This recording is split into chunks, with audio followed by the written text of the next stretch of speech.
Stay incredibly together. powerful. It is. Marriage is worth So, it. despite the fights, the forgotten dates, Shahid and Zara stay. Not because things are perfect right then, No. but because, as the source puts it very clearly, marriage is worth it. So the commitment itself, the idea of it, holds them. Yeah, that inherent value acts like a shield against that deeper, more destructive kind of void.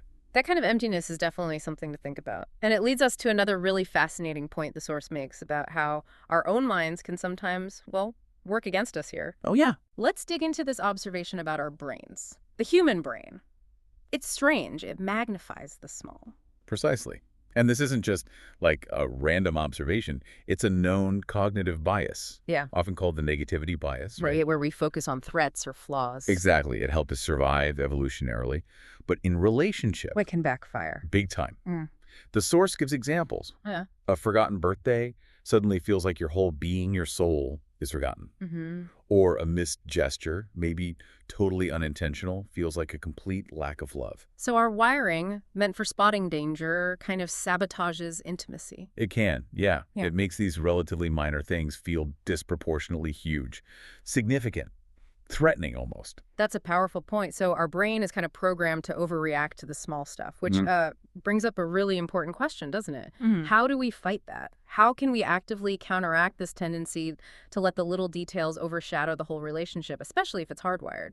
Yeah, that's the million-dollar question, isn't it?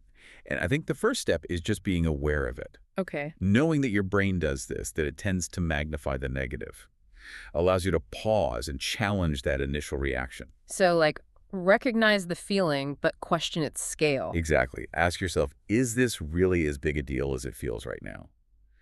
Try to deliberately look for the broader context. Otherwise, yeah, a few minor irritations can feel like an avalanche. Okay, awareness is key. But the text also offers something more proactive, right? An antidote. It calls it divine psychology. Yes, it does. And it draws on wisdom from Islam, specifically a saying from the Prophet Muhammad, peace and blessings be upon him. Can you share that? Sure. The saying is, a believing man should not hate a believing woman. If he dislikes one of her characteristics, he will be pleased with another. That sounds simple, but as you said, in the heat of the moment, focusing on the good can feel almost impossible. Does the source give any clues on how to actually do that, like practical steps? That's a great point. Yeah. It's definitely presented as an active practice, not just, wishful thinking. Okay. The practical application is this. Look for the good. See the mercy.